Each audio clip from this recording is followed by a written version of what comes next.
Here I have OUKITEL WP5, and today I'm going to show you how to set up this device. So first of all, you have to select language.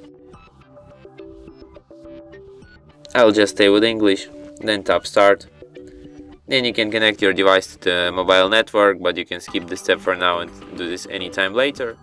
Then you can connect it to the Wi-Fi, but if you don't have any opened Wi-Fi network around, you can just skip this step for now and do this anytime later in settings. Then you can set up your date and time. Then you have Google services. If you want them, just leave them. If you don't want them, disable them right now.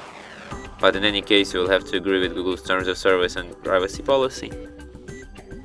Then you can set up your screen log, but you can also skip this step for now and do this anytime later in settings. Then you have to agree with privacy policy and consent form. And after that, device will be ready to be used. And that's it. Thanks for watching.